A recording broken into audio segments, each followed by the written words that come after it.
ज्योतिरादित्य सिंधिया जी, जयशंकर जी, उनके बेटे विदेशों में पड़े। झारखंड के नौजवान, झारखंड की नौजुवतियां, अगर उनको अपनी प्रशंसा पानी है भारतीय जनता पार्टी से, तो भाई उनके पार्टी का सदस्य बनना होगा, उन्हें गरीबी हटाना होगा, उन्हें उनके लिए नारे लगाना होगा। आज बड़ी आश्चर्य की बात है, आज प्रधानमंत्री जी को भी ये तय करना चाहिए कि आप हिंदुस्तान के प्रधानमंत्री हैं या भारतीय जनता पार्टी के प्रधानमंत्री।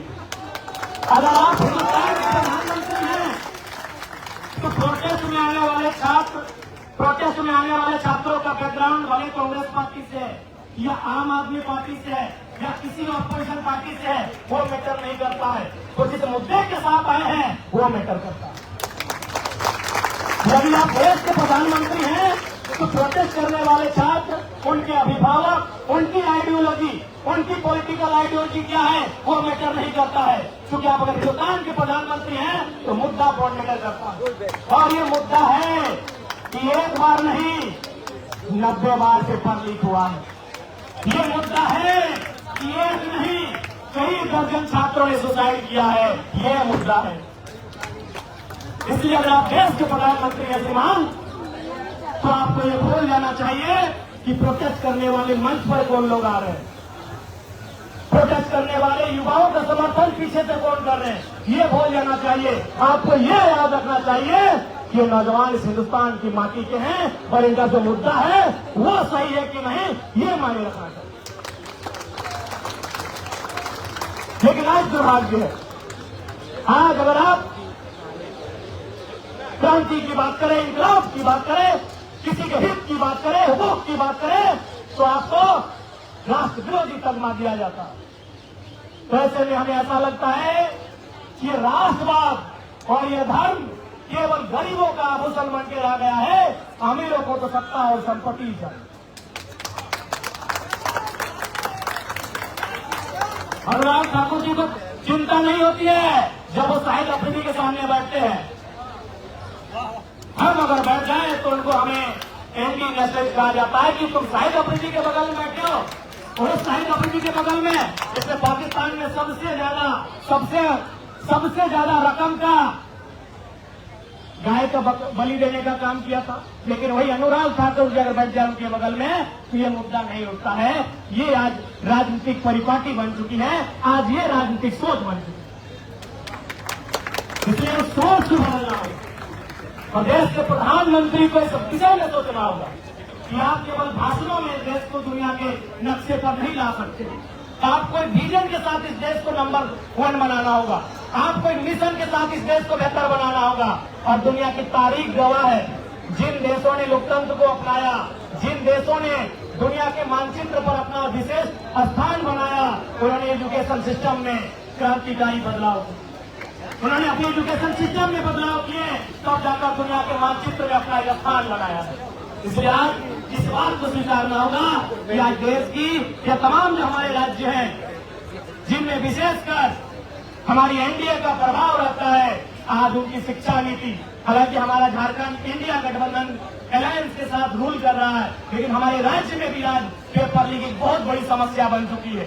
कोई एक परीक्षा नहीं है बिना लाठीचार्ज के, बिना धरना के, बिना हाईकोर्ट के, बिना प्रोटेस्ट के क्लियर होता है। इसलिए आज वो चिंता जो आज से लगभग 95 साल पहले देश के महान क्रांतिकारी भगत सिंह ने जताई थी कि आजादी तो हम अंग्रेजों से ले लेंगे, हम आजादी आज ले, 10 साल बाद ले या 15 साल बाद ले, आजादी तो हम अंग्रेजों से ले लेंगे।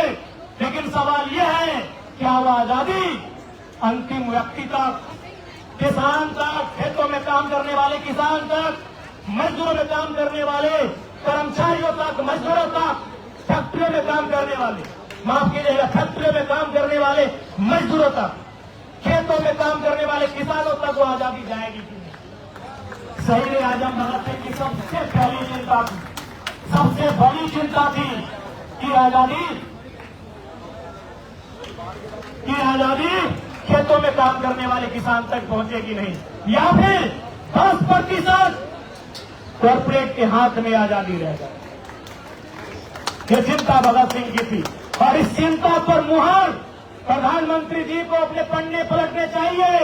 भगत सिंह की ये जो चिंता जो उन्होंने जताई थी कि आजादी गांव तक, खेतों तक, कल्याणों तक जाएगी, यह 10% अमीरों के हाथों में आजादी रहेगी, इस चिंता पर मुहर किसी विपक्ष ने नहीं लगाया। इस चिंता पर मुहर प्रधानमंत्री के महान नेता अटल बिहारी वाजपेयी ने लगाया, जब उन्होंने कहा लाल किला के मचान से कि कलकत्ता के फुटपाथों में नंगे बदन जो आम यहाँ से आते हैं उनसे जाकर पूछो 15 अगस्त के बारे में क्या कहते हैं। उनसे जाकर पूछो कि 15 अगस्त के बारे में क्या कहते हैं। ये किसी ऑपोजिशन की आवाज नहीं है, ये नरेंद्र मोदी हमारे देश के आदरणीय प्रधानमंत्री उनके नेता का हुआ था। इसलिए आज पूरे देश को इस विषय पर तो सोचना चाहिए। आज देश के हालात पर चिंतन करने की आवश्यकता है। आज हमारे देश की मीडिया का हालात क्या है, आज ब्यूरोक्रेसी का हालात क्या है। जो स्वतंत्र व्यवस्थाएं थी, सीबीआई रहे, ईडी रहे, तमाम जो स्वतंत्र व्यवस्थाएं जिनको हम ऑटोनॉमस बॉडी के नाम से जानते थे, आज उनकी क्या व्यवस्थाएं हैं, इस पर देश को चिंता करनी चाहिए। समय का अभाव है, बहुत सारे साथी मंच पर हैं। मैं दिल्ली के जंतर मंतर में प्रदर्शन करने वाले तमाम नौजवान भाइयों बहनों की इस आवाज को, उनकी इस मांग को समर्थन करने आया हूं।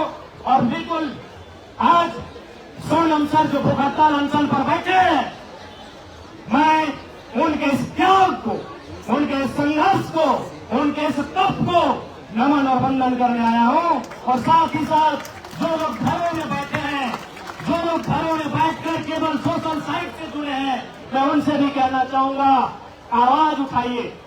आप वोट किसको देते हैं नहीं देते वो मैटर नहीं करता है। यदि छात्रों का मुद्दा सही है तो आज इनके लिए आवाज उठाइए, क्योंकि याद रखिएगा, अगर आज आप आवाज नहीं उठाते हैं तो मारे तो एक दिन सब जाएंगे। कोई भूख से मरेगा, कोई भूख से मरेगा, कोई सत्ता की चाबूक से मरेगा, और जो बच जाएगा गोली और बंदूक से। इसलिए जो लोग घरों में बैठे हैं, आप किस राजनीतिक आइडियोलॉजी को मानते हैं वो मायने नहीं रखता है। यदि आपको लगता है छात्रों के साथ इस राज्य में, चाहे दिल्ली हो या कोई भी राज्य हो या देश हो, हिंदुस्तान हो, अगर उनके साथ अन्याय हो रहा है, अगर शिक्षा माफिया हावी हो रहे हैं, अगर गरीब किसान के बच्चे के भविष्य को लाखों में बेचा जा रहा है पेपर लीक के माध्यम से, तो आज आपको आवाज उठाना चाहिए। नहीं तो अगला नंबर आपका भी होगा। और आंदोलन केवल जंतर मंतर में नहीं हो रहा है, क्योंकि जंतर मंतर देश की राजधानी है, इसलिए आवाज देश के कोने तक जा रही है। आंदोलन मध्य प्रदेश में भी हो रहा है, सीता आंदोलन उड़ीसा में भी हो रहा है।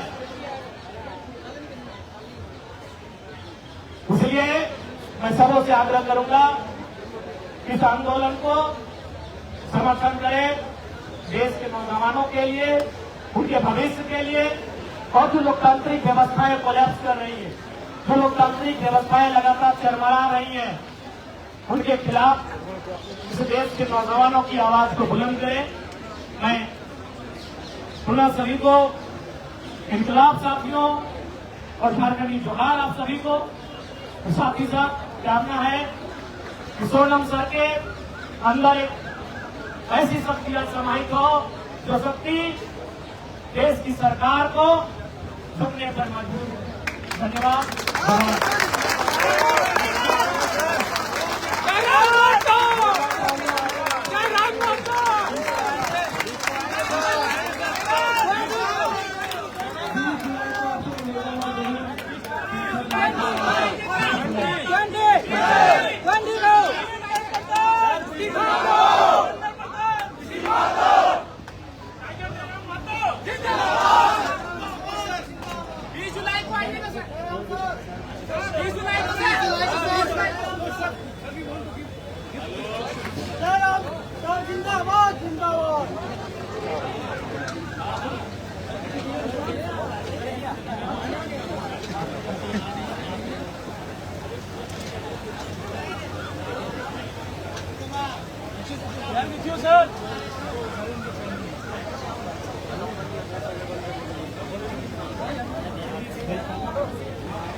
अभी नहीं सर, अभी बात स्पीच मैंने बोला मुझे सर दर्द होता है किसी का स्पीच सोनम जी ने बोला सोनम जी ऐसा बोली मेरा सर दर्द होता है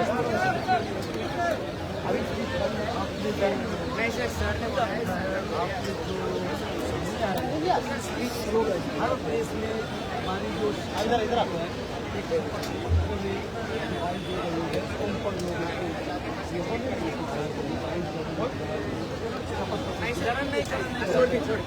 sir please sir please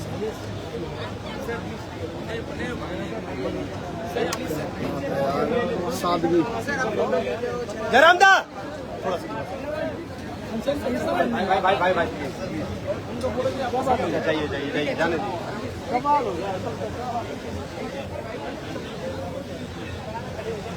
tiger भैया जिंदाबाद जिंदाबाद टाइगर भैया जिंदाबाद लगाओ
हम अपने फोटो खींचेंगे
ठीक है चलो यहाँ से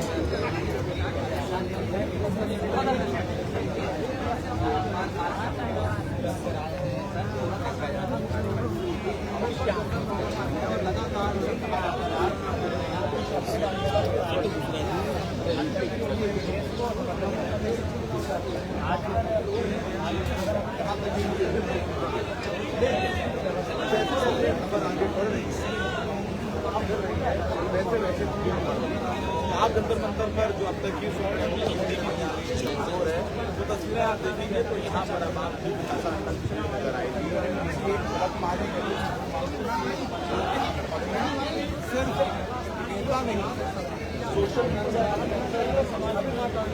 युवाओं के लिए हमेशा आक्रोश रहते हैं, युवाओं में जोश भरते रहते हैं। क्या लगता है कि युवाओं में इस बात की जो 20 तारीख को बताया जा रहा है कि नहीं अब पीछे से नहीं आगे से हम लोग कुछ करेंगे, तो क्या लगता है कि सुन पाएगी सरकार? देखिए, अगर लोकतांत्रिक सरकार की मर्यादा है और लोकतांत्रिक सम्मान करती है तो उन्हें आकर सुनना चाहिए और संवाद करना चाहिए और इस मसले का हल निकालना चाहिए। बहुत सारे नेता आए होंगे, हमें लगता है कि यहाँ जंतर मंतर में पहले इस समस्या आप लिए है क्या, मतलब इस लोगों के मिलने के बाद जो लोग हमारे सामने आते हैं उनको मैं अपने घर जैसा मानता हूँ, ये हमारे घर के भाई बहन जैसे हैं। और मैं मैंने वो आश्चर्यजनक खुद में कोई टाइम लोग मेरा यूट्यूब में भाषण सुनते हैं वोट देते हैं, इसलिए मेरा कोई लीडर और कैडर ही नहीं है।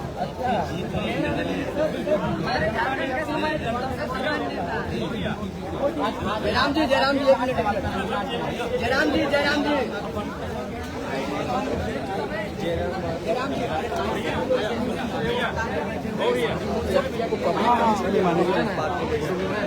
वीडियो की आपको लगा कि व्यक्तिगत तरीके में अभी ट्विटर में पहला एक व्यक्ति को मैंने आपके अगर माता पिता ने आपको जन्म दिया और माता पिता अगर आपको गलत कार्यों के लिए कहते तो पूछना चाहिए कि क्यों आपने हमसे ये कार्य करना या फिर इससे पड़ोसी का क्षति हो रहा है, वो आपके माता पिता सम्मान होता है, आपको उन्होंने जन्म दिया। पार्टी से क्या सरकार को उन्होंने भी चुना और सरकार को बस करना चाहिए पार्टी से क्या डिमांड करना चाहिए, विशेषकर सभी को 20 तारीख को मिलेंगे। जयराम जी मिल जाइए ना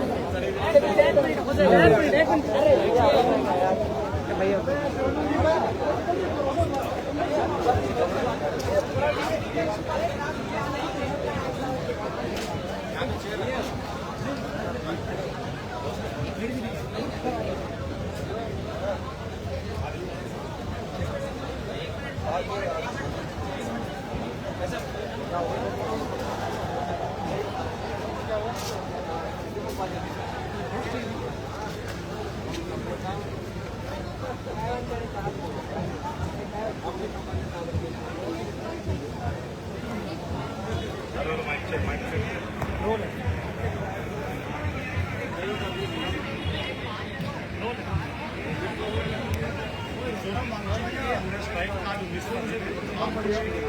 झारखंड से एक आवाज आई है टाइगर जयराम युवाओं के बीच काफी पॉपुलर है और नौजवानों की आवाज लंबे समय से